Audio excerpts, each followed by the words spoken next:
Hello everyone, peace of Christ to all. The topic today, the Muslims trying to make to enforce their Sharia law in Kansas, and we encourage everybody from that state to do vote no for this try Muslims they are trying to do there. I think they have the support of Obama and the governor maybe in their side.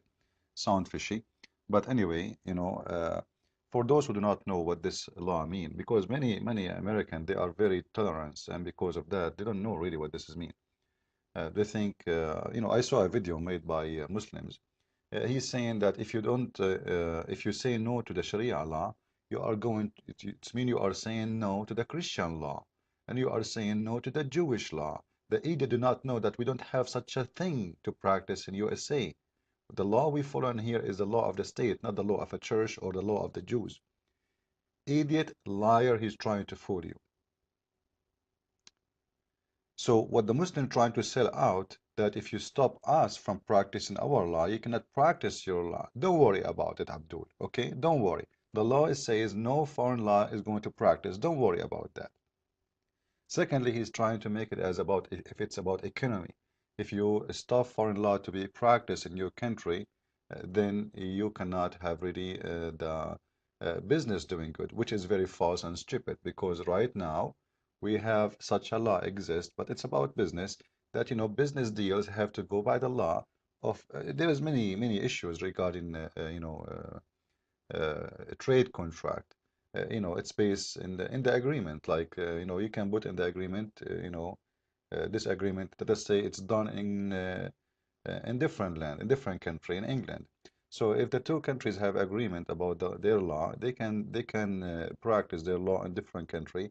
Or if the agreement have like a different headquarter, or if the agreement done in different country according to that law, then that law will practice, which means if I sign an agreement with you in USA and we agree that the law to judge this this agreement is going to be USA law, it's mean you agreed and that's it. So those all the problems is solved already by law because people they are doing practicing trade business always, and nobody allowed anyway foreign law to be practiced. And what we are talking about in here is not about trade law, you idiot. We are talking about uh, uh, uh, uh, you know, religious law, and specifically about enforcing religion on people, because this is what Islam is about. So today, I chose this picture of two happy wife and husband. Very nice picture of two people. You can tell they are living happily, and they are nice gentlemen and nice lady together, and you can tell a good happiness in their face. Now, uh, in Islam, if we want to have such a picture, we are going to have different view. We are going to have this face.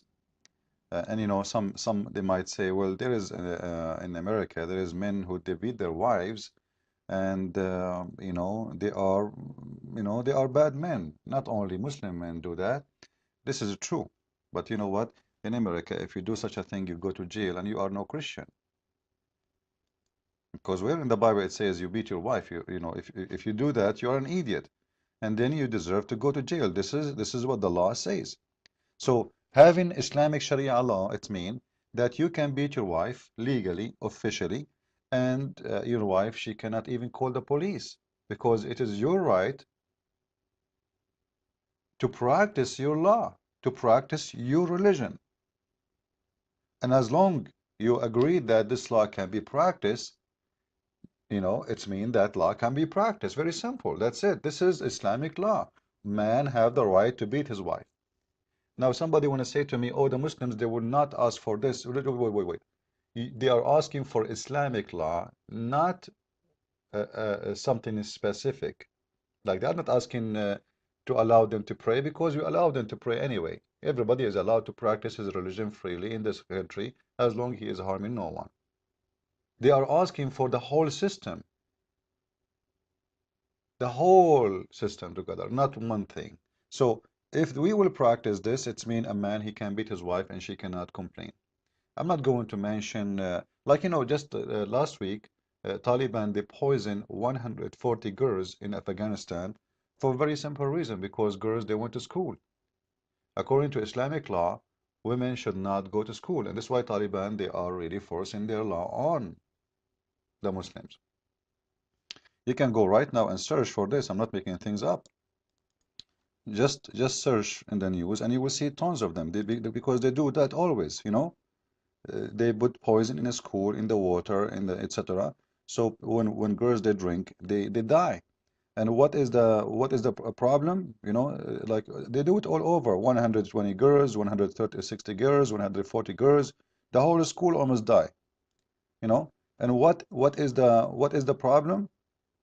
What is the problem? Because simply those girls, they are going to schools. They should not go to school. This is against Islam. Now, somebody might say to me, those Muslims are extreme. Like, okay, aren't you saying Islamic law? Are you saying different law? This is the law. This is not extreme. Extreme to you, I understand, but for them, this is the law. They cannot force them not to go to school because now Taliban, they are not in the government. So what they do? They put poison in the water to kill everybody who go to school, so everybody will stop going to school. And why they are doing that? You think the Muslims are not following Allah when they do that? Absolutely, they are following Allah, because simply this is what their religion teaching them. Those who don't obey Islam, they deserve death. Very simple. How you kill them doesn't matter. Bomb, poison. It doesn't matter. It doesn't matter how you kill them. Just kill them. That's all. And I'm just speaking about one side, like, because many things they have to follow.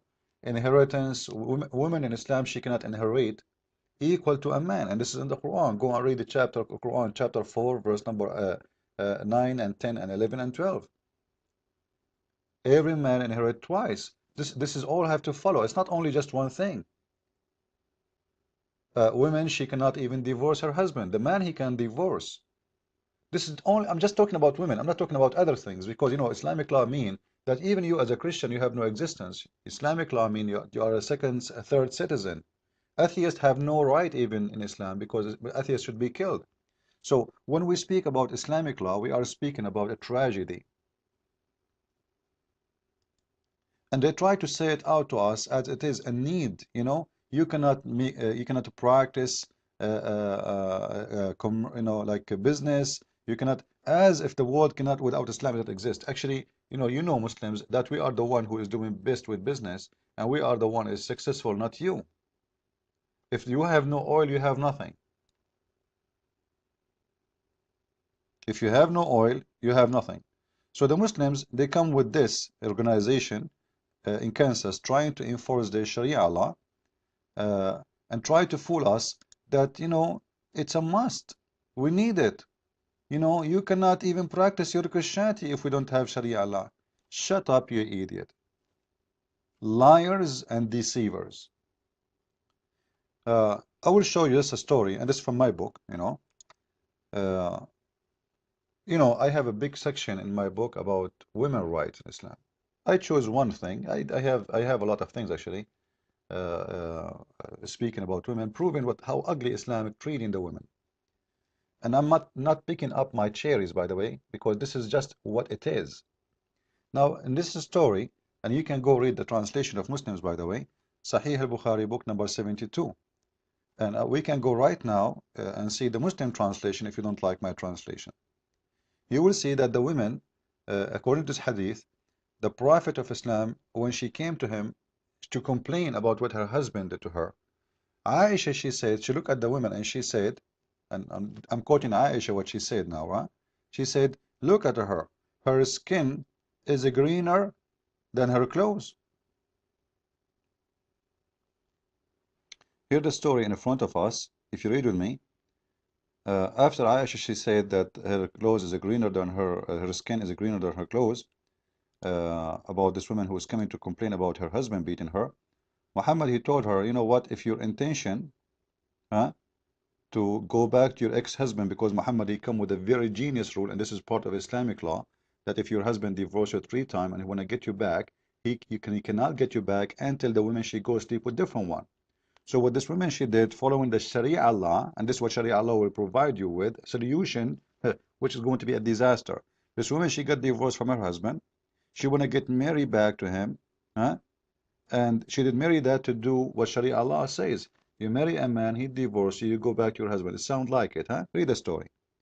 So now she don't want to sleep with him.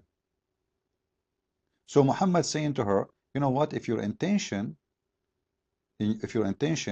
is to remarry, read with me. If your intention that it's to go back to your ex-husband, for you to remarry Rifa, unless Abdul Rahman had sexual intercourse with you. So Muhammad in here, after the husband he did beat her, the wife is beaten, her skin is greener than her clothes, still Muhammad insists that this husband, after all this beating, you should open your legs for him. Sorry for using this language, but this is how it is. This man should be able to have you. You cannot prevent him from having you. It's a rape. So Muhammad is taking a side with this Muslim who did beat his wife until her clothes or her skin became greener than her clothes. And what is the issue about? The women, she don't want to sleep with him. So not only he allowed him to beat the women, in the top of that, he is asking him to rape her. And he is telling her he have the right to do so. And you are telling me Islamic Sharia, is that Allah? What is that? This guy is creating things up to his mind, this Muhammad. This is not Allah, this is not justice, this is, a woman, she don't want to sleep with him. Why you want to force her? Marriage is about agreement. Not in Islam. In Islam, you go into agreement, you cannot leave it. Always it's in the hand of the man. Actually, many of the girls in Islam, they get married in a very early age, which means they are not even part of the agreement. They are not even part. The male, he can provide his daughter, he can give out. Let me show you. This is their Islamic text. The man, he can give out his daughter as if she is a goat. And the girl, she is not part of the agreement, which means he would not even ask her. The Muslim, they say to you, this is not true. Well, who did they ask Aisha when Muhammad did marry Aisha if she agreed or not? She was 6 years old. So when a Muslim, they come to us and speak about law, I say to them, try not to be smart with us, because we are smarter than you. And we will not hesitate, Muslims, to expose your non-profit organization, your non-profit book, your non-profit God teaching, because everything in your religion is filthy, it's ugly, it's disgusting. So if you live any state, not only in Kansas, like now they are trying to do, the Muslim trying to enforce their Sharia law in Texas. I'm sure they will try to do that everywhere. Always, wherever you go, say no to Sharia law. If you want the women not to inherit equal to men, then vote yes for Sharia law. If you don't women to have their rights, if you don't, even as a man, like what about you as a man? You as a man in Islam, you have no right. You are nothing. You are a mosquito. They can smash you anytime. You don't follow Islam, they cut your head in a second. Don't think that it's only about, that Muhammad, he gave the upper hand for men because they are the men who they will fight for him. He have no problem with abusing the women. But if you stand against him, even if you are a man, he is going to smash you. Muhammad the beast, he have no mercy. Sharia law says if you don't fast in Ramadan, you go to jail and they will beat you. They will lash you 100 times. If you drink beer, they will lash you 100 times. So what if you are a male? Just for drinking beer. By the way, cocaine is halal in Islam. Beer is not. Muslims have no problem with raping a woman. She is not a Muslim, but they don't eat pork. Muslims have no problem to steal the money of a Jew or a Christian or an atheist, but they don't eat pork. They are very decent people. So be careful and always say no to such a satanic, evil, disgusting religion. Christ is Lord, and see you with more videos.